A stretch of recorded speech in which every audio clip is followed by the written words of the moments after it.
Star Wars is one of my favorite franchises of all time, and I know plenty of you absolutely adore it as well. And just like you guys, I have my own idea, my own vision of how everything in the Star Wars franchise compares to everything else. We're going to do the impossible. It's not the impossible, but it's subjectively very hard to do. Today, I am going to give you my definitive ranking of every single Star Wars movie and TV show.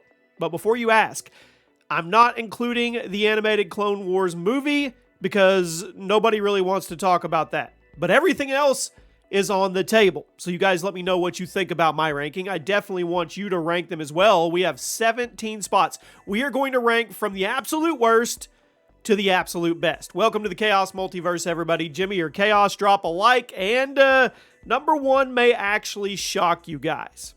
Let's start out at number 17. The Book of Boba Fett. Maybe a hot take, but I honestly think the Book of Boba Fett is the single weakest piece of Star Wars media that I have consumed. I know, we're already off the rails and we just got started. Not only is the show very slow and very oddly paced, but the entire premise, it kind of bothers me. My criticisms of the show are pretty similar to everybody else's. It all starts with the way Boba acts. I was excited to hear that we were going to follow Boba Fett after he escapes the Sarlacc pit in episode 6, but after a brief flashback to the event, we just skip forward in time. And then all of a sudden, Boba Fett is completely a different character than we knew. I wanted to see Boba act like the boss bounty hunter and watch his questionable morality firsthand, but instead, the new version of Boba is completely morally good, and not only that, but kind of boring. On top of it, the actions and effects in the show, they're weak compared to The Mandalorian, and the stories being told, they're just not interesting enough to make up for it. The show was honestly just kind of tiring to get through. I can't forgive it for the amount of damage it did to one of my favorite Star Wars characters. So to me, it's the worst of the worst. I know, that's probably a very hot take, but I'm going to stick with it.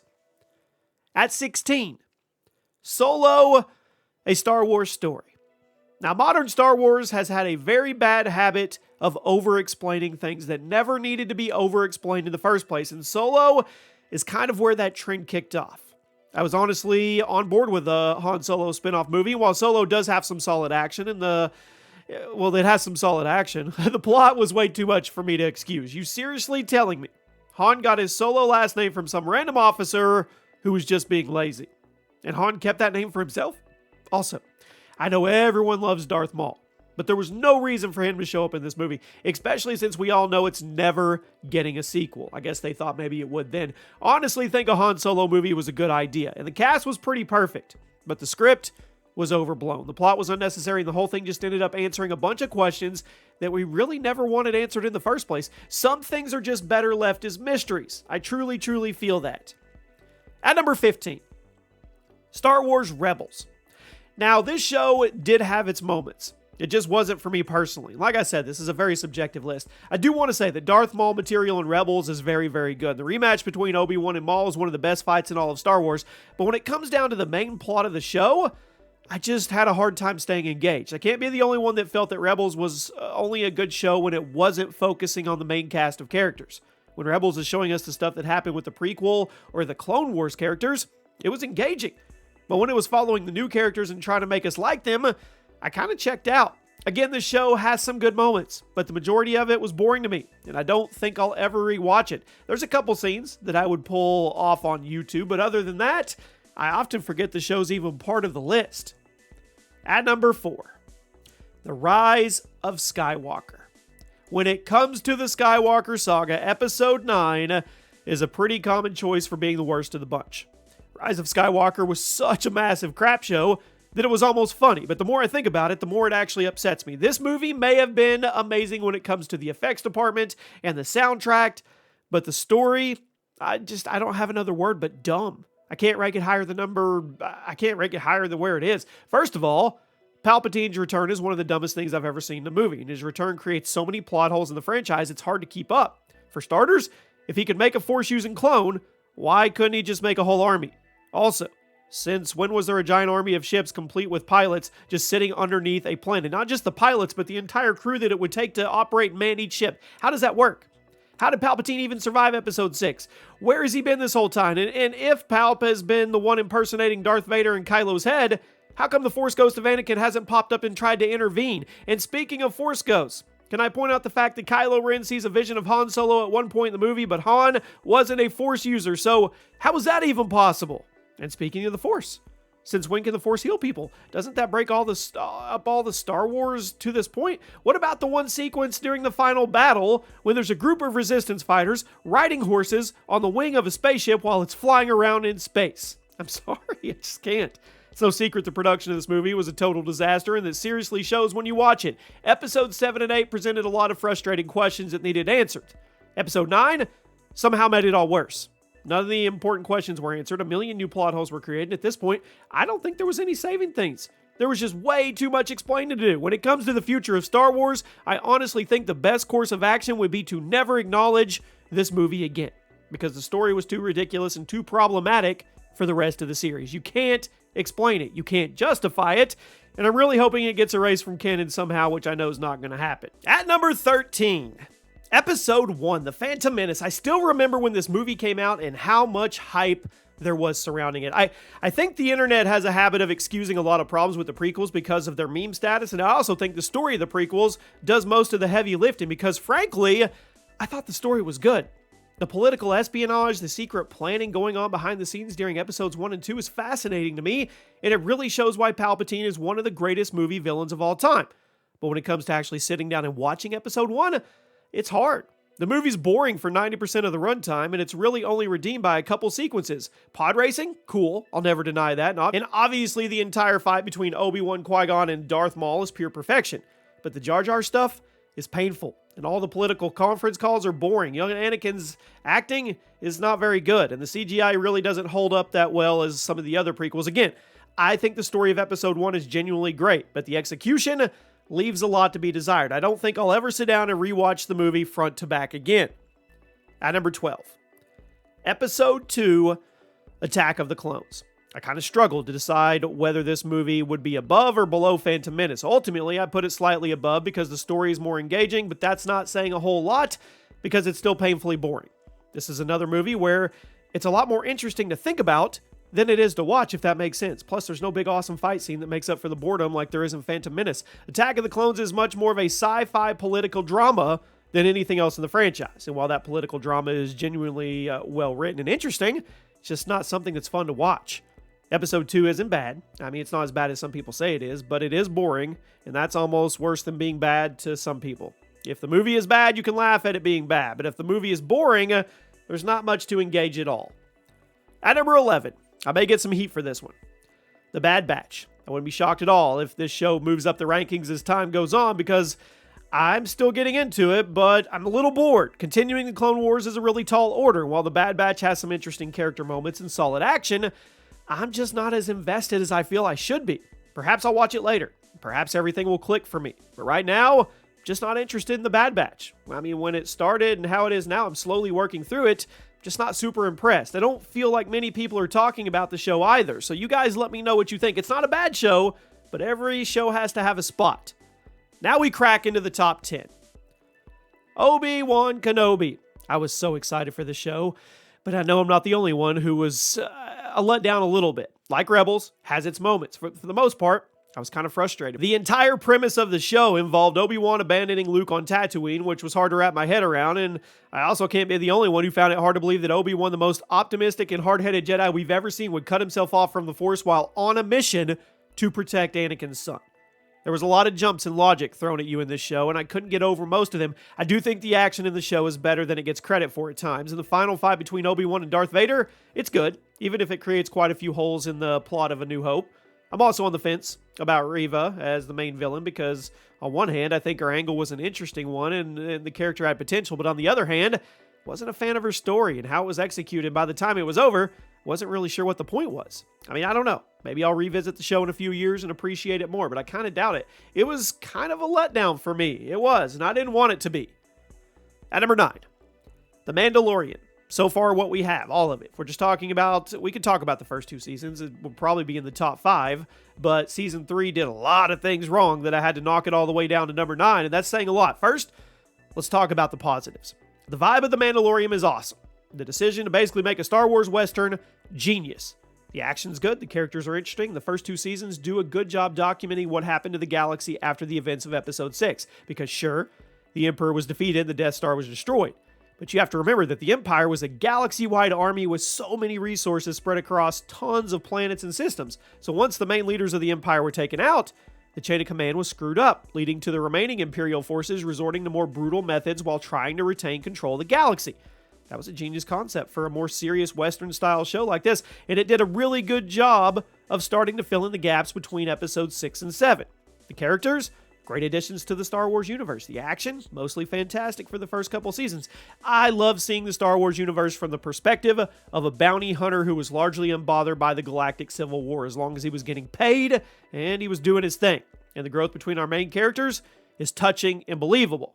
The emotional goodbye at the end of Season 2 was perfect. And even though Luke Skywalker's appearance was obviously fan service, I didn't mind it. It was a great payoff. Again, if we're just talking about the first 2 seasons of The Mandalorian, probably top 5.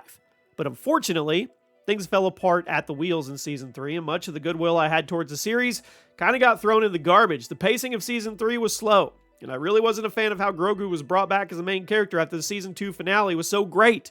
Bringing Grogu back after you just had Season 2's finale felt cheap to me and pointless, and it's not like Season 3 really did anything with Grogu when you look at it. It also doesn't help that the action and effects in Season 3 were a serious downgrade from the first 2. I can't be the only one who felt like this season was more about Bo-Katan than Din Djarin. Which would be fine in a different show, but that's not what I'm watching The Mandalorian for. There was a lot of filler in Season 3 that made it feel a lot more like a waste of time, and by the time we got to the season finale, I was honestly just eager to move on and be done with it. The first 2 seasons of this show are some of the best Star Wars media to be released in years, but Season 3, huge step down. I can't ignore it. I'm not the only one in this camp. I know that. According to Rotten Tomatoes, Season 1 of The Mandalorian has a 92% positive audience score. Season 2, 91%. Season 3, 50%. Lucasfilm really needs a course correction here because it was a huge downgrade, and at this point, I'm not even excited about Season 4 at the moment. At number 8, The Last Jedi, Episode 8. It's easily the most hated movie in the Star Wars franchise, and I get it. The entire Casino Planet segment is absolutely pointless. The portrayal of Luke Skywalker was frustrating to longtime fans, and the fact that Rey is so powerful without having any formal training seems extremely counterintuitive given what we know about this universe. And don't get me started on the Lightspeed Ram moment and how much that completely broke space battles in the franchise. But on the flip side, The Last Jedi is arguably the most visually stunning movie in the franchise. It has some really good action.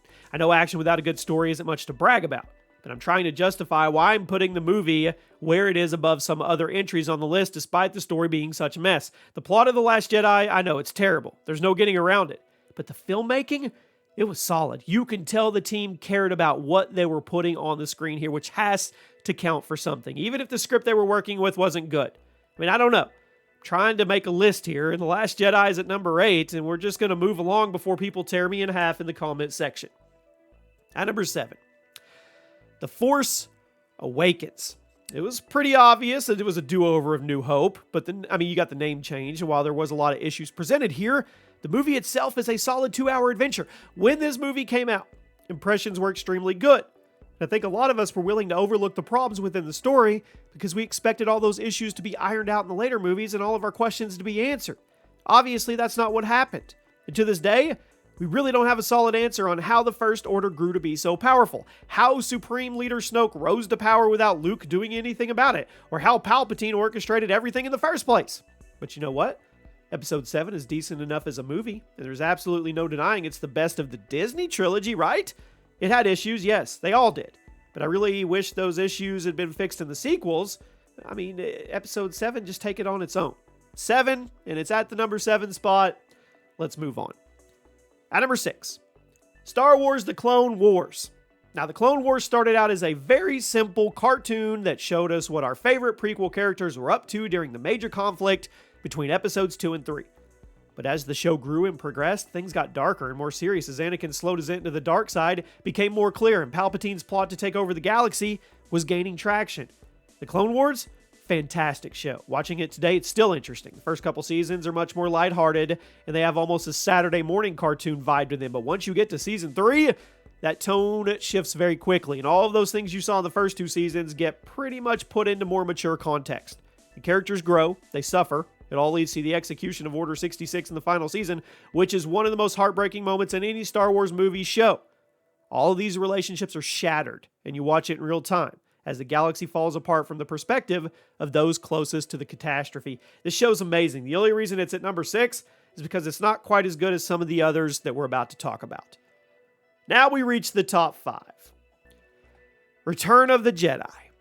Now, moving forward, the rankings are tough, so bear with me. Return of the Jedi is, in my opinion, the weakest of the original trilogy, but it's still an amazing movie. Seeing Luke grow into the awesome Jedi Knight he deserved to be was amazing, and the final fight between him and Vader is one of the best in the entire franchise. Leia and Han's relationship is more fleshed out, ultimately leads to them being together. It's satisfying. Compared to A New Hope and Empire Strikes Back, Return of the Jedi is a tad less unique, but that's because the point of the movie was to tie up all the loose ends as opposed to creating new storylines. Yeah, Episode 9, you could have taken pointers here.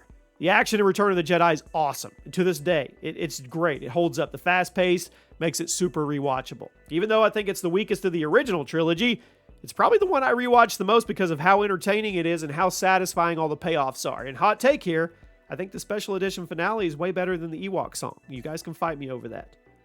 At number 4. Now, this is another one I'm going to get so many eye rolls, but I don't care. Episode 3, Revenge of the Sith. After I put episodes 1 and 2 so low, it might be shocking to see 3 so high, but I'm still amazed at how good this movie ended up being after how disastrous the first 2 prequels were. I guess the first 2 prequels were a necessary evil to set up episode 3's greatness, but in the end, it was worth it. Revenge of the Sith, it's a good movie, not only because the story is good and the payoffs are perfect, but also because the action is some of the best in Star Wars history, and the fast pace makes it an extremely entertaining movie from start to finish. You can rewatch this movie 1,000,000 times and never get bored of it, and I say that from experience. Revenge of the Sith redeems the prequel trilogy, and then to some, I think that it's the best out of there. I still believe that if it hadn't been so good, we wouldn't look back at the prequel era with the love we do today. Easily the best prequel movie and probably the best Clone Wars era piece of Star Wars content ever released. At number 3, Episode 5, The Empire Strikes Back. Maybe another left field take, but I put Empire at number 3 solely because it didn't have the same big impact as the original movie. In a lot of ways, I think Empire is superior to A New Hope as a film, but my reasons for putting it at number 3, they're more personal. That's not to say it's not a good movie, because obviously it's fantastic. Empire is one of the best sci-fi movies of all time, and I would even argue it's the best sequel movie ever made. Yeah, I said that. The action, the emotion, the acting, the writing, the cliffhanger at the end. You know it's great. I know it's great. Let's just move on. At number 2 today, Episode 4, A New Hope. Now, this is really, really personal for me. This was one of the first movies I ever saw. I believe this may have been the first movie that I ever saw in the movie theaters. I know, that shows how old I am. And despite the movie's age, it holds up. The story's timeless. The writing, it's as good as it gets. I know the effects aren't as mind-blowing as they are today, but honestly, the movie actually looks good today. Obviously, thanks to a few touch-ups in the re-releases. A New Hope is a classic movie, one of the best ever made. And I think that there may only be one Star Wars story that was even better. Now, if you've followed along this entire video and you've wrote notes on what I've gone over, and the only one not having been said yet, you know what's going to be at number 1 for me. And this is hard. I know. This is hard. At number 1, Rogue One. And I'm going to piggyback Andor on it, but it's about Rogue One. I know I didn't mention Andor on the list, so I'm going to put it as a joint entry, but understand my focus is on Rogue One. They do fit together and flow together. I think this is the best Star Wars story ever told. Rogue One is a near-perfect film, and despite it not being about the Jedi or the Force or anything like that, it manages to be the best movie ever released in this franchise, if you ask me. On top of that, Andor is easily one of the best Star Wars shows ever produced. And it's a shame that it flew under the radar for so many people because of its relatively slow pace and less extravagant presentation. But that was the point. Rogue One and Andor are stories of desperation. They're stories of hope, perseverance, and the fact that all the characters are normal people instead of Force-powered super soldiers makes it much more believable. The Empire is a true threat in both of these stories, and perhaps the most powerful thing about Rogue One is the shocking ending where literally everyone dies. Spoiler alert, sorry.